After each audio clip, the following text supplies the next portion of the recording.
তৃণমূল কংগ্রেসের নেতার বিরুদ্ধে তৃণমূলের মহিলা নেত্রী শ্লীলতাহানির অভিযোগ আনছেন। কোথায় আনছেন?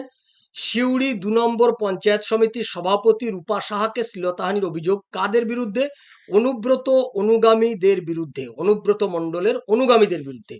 গোষ্ঠীদ্বন্দ্ব প্রকাশ্যে চলে এসছে, এটা বোঝাই যাচ্ছে। পঞ্চায়েত সমিতির সভাপতি রূপা সাহা তিনি বললেন যে সিউড়ি থেকে ফেরার পথে রাস্তা আটকে তাকে বকুল অশ্বিনীর লোকজন তার ওন্না ধরে টানাটানি করে। ভাবুন, দলের নেত্রীর ওন্না ধরে টানাটানি করছে, গলায় ফাঁস পেঁচিয়ে মারার চেষ্টা করছে তৃণমূল কংগ্রেসের লোকজন। তারা বলছেন আমরা ব্লক সভাপতি নুরুল ইসলামের নেতৃত্বে দল করি, তাদের তৃণমূলের মধ্যে আর একটা অন্য দল। এই নিয়েই তাদের সঙ্গে মূলত গোলমাল।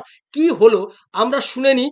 এই রূপা সাহা যিনি এটা বলছেন, তার মুখ থেকে আমরা শুনে নিই যে এই পঞ্চায়েত সমিতির সভাপতি রূপা সাহা তিনি ঠিক কি অভিযোগ করছেন, আমরা তার মুখ থেকেই শুনে নিই। সিউড়ি থেকে বাড়ি ফিরছিলাম, বাইপাস রোডে যাচ্ছিলাম, আমাদের দলীয় কর্মী ছিল, ওনার সাথে 21শে জুলাই নিয়ে আলোচনা করছিলাম। সেই মুহূর্তে কজন আমাকে ফলো করে যায়।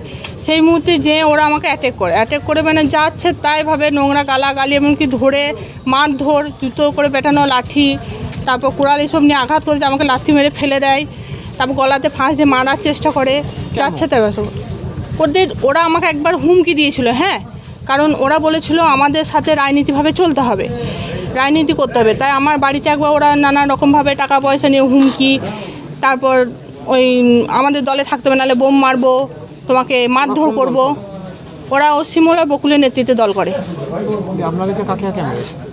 আমাকে মেরেছে আর নুরজামান মুন্সি বলে এক দাদাকে মেরেছে, ওনার মাথা ফাটিয়ে দিয়েছে মেরে। যেহেতু আমাকে মারধর করেছিল, ও প্রতিবাদ করেছিল, তাই ওকেও মেরেছে। আপনারা কোন দল করেন? আমরা তৃণমূল দলই করি, মমতা ব্যানার্জির নেতৃত্বে। কিন্তু আমাদের ব্লক সভাপতি যে আছে, কোনো রাজনৈতিক ষড়যন্ত্র আছে? রাজনৈতিক ষড়যন্ত্র বলতে বলি, আমাদের মমতা ব্যানার্জির নেতৃত্বে আমরা দল করি। যেহেতু আমাদের ব্লক সভাপতি এখনও আছেন নুরুল ইসলাম, তাহলে তার নেতৃত্বে আমাদেরকে চলতে হবে। আলফার লোকের দ্বারা তো আমরা চলতে পারি না। এবার কেউ যদি হুমকি মেরে বলে যে আমাদের সাথে থাকো বা থাকতে হবে, না হলে বোম মারবো, সেই মুহূর্তে আমি রাজি নয়, তাই আমাকে বারবার অ্যাটাক করা হচ্ছে। তার মানে নুরুল ইসলামের দল করার জন্য অশ্বিনীর লোকজন আমাদেরকে মারধর করে? হ্যাঁ বলুন। হ্যাঁ, নুরুল ইসলামের নেতৃত্বে আমরা রয়েছি, কারণ ওরা নুরুল ইসলাম ব্লক সভাপতি আছে, তাই আমরা ওনার নেতৃত্বে চলছি। তার জন্য ওরা আমাকে হুমকি দিয়ে পারেনি। বকুল বা অশ্বিন মহলের টিমের লোকেরা।